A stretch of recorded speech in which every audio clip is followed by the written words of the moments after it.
केकई के कार्य से रघुकुल का उद्धार हुआ या श्री राम पर अत्याचार? क्यों श्री राम केकई से सर्वाधिक प्रेम करते थे? दोस्तों नमस्कार, मेरे इस कहानी के चैनल पर आपका बहुत बहुत स्वागत है। श्री राम जी अपनी माताओं में से सबसे ज़्यादा स्नेह माता केकई से कर रखते थे। यह तो सभी जानते हैं।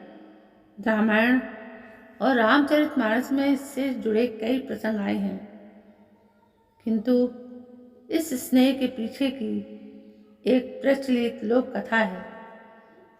आप उसका भी आनंद लें।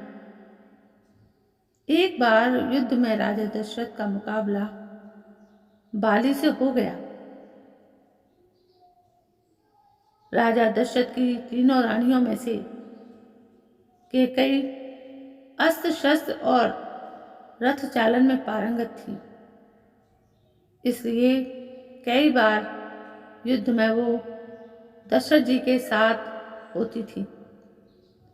जब बाली और राजा दशरथ की भिड़ंत हुई, उस समय भी संयोगवश केकई साथ ही थी।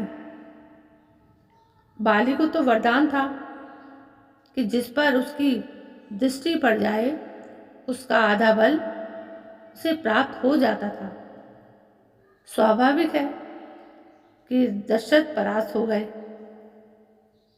बाली ने दशरथ के सामने शर्त रखी कि पराजय के मूल स्वरूप या तो वो अपनी रानी केकई छोड़ जाओ या फिर रघुकुल की शान अपना मुकुट छोड़ जाओ। दशरथ जी ने मुकुट बाली के पास रख छोड़ा और केकई को लेकर चले गए। केकई कुशल योद्धा थी। किसी भी वीर योद्धा को ये कैसे सुहाता कि राजा को अपना मुकुट छोड़कर आना पड़ा। केकई को बहुत दुख था कि रघुकुल का मुकुट उनके बदले रख छोड़ा। वो राजमुकुट की वापसी की चिंता में रहती थी। जब राम जी का राज तिलक का समय आया, तब दशरथ जी और केकई को मुकुट को लेकर चर्चा हुई। यह बात तो केवल यही दोनों जानते थे। केकई ने रघुकुल की आन को वापस लाने के लिए श्री राम के वनवास का कलंक अपने ऊपर ले लिया और श्री राम को वन भिजवाया। उन्होंने श्री राम से कहा भी था कि बाली से मुकुट वापस लेकर आना है। श्री राम जी ने जब बाली को मारकर गिरा दिया, उसके बाद उनका बाली के साथ संवाद होने लगा। प्रभु ने अपना परिचय देकर बाली से अपने कुल के शान मुकुट के बारे में पूछा था। तब बाली ने बताया, रावण को मैंने बंदी बनाया था। जब वो भागा तो छल में से वो मुकुट भी लेकर भाग गया। प्रभु मेरे पुत्र को सेवा में ले लें। वो अपने प्राणों की बाजी लगाकर आपका मुकुट लेकर आएगा।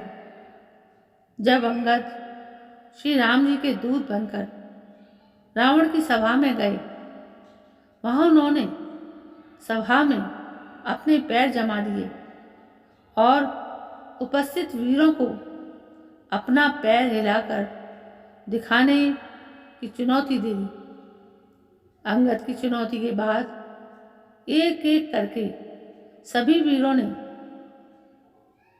प्रयास किए, परंतु असफल रहे।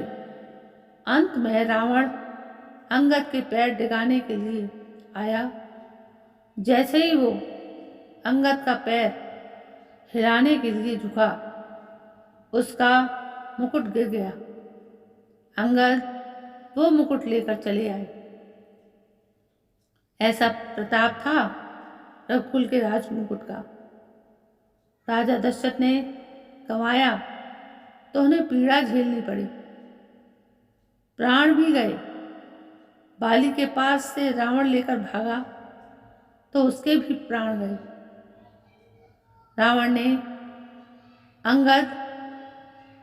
रावण से अंगद वापस लेकर आए तो रावण को भी काल का मुंह देखना पड़ा, परंतु कैकेयी जी के कारण रघुकुल की आन बची। यदि कैकेयी श्री राम को वनवास न भेजती तो रघुकुल का सौभाग्य वापस न लौटता। कैकेयी ने कुल के हित में कितना बड़ा कार्य किया और सारे अपयश तथा अपमान को झेला। इसलिए श्री राम माता कैकेयी को सर्वाधिक प्रेम करते हैं। तो ये थी एक प्रसिद्ध लोक कथा। कई कथाएं ऐसी हैं दोस्तों जो हम लोगों को मालूम नहीं है, क्योंकि जब तक हम किताबें पढ़ते नहीं हैं हमें हमेशा अध्ययन करते रहना चाहिए। पढ़ना बहुत ज़रूरी है, सारे ग्रंथों का ज्ञान लेना बहुत ज़रूरी है। दोस्तों, ये जानकारी, ये कथा आपको कैसी लगी? यदि आपको ये कथा पसंद आई है तो प्लीज़ मेरे इस चैनल को सब्सक्राइब करें, लाइक करें, शेयर करें, कमेंट करें। कल मैं फिर से एक नई कहानी को लेकर आपके सामने प्रस्तुत होती हूँ और इसी तरह मुझ पर अपना आशीर्वाद बनाए रखिए। कल मैं फिर हाजिर होती हूँ। तब तक के लिए जय हिंद, वंदे मातरम।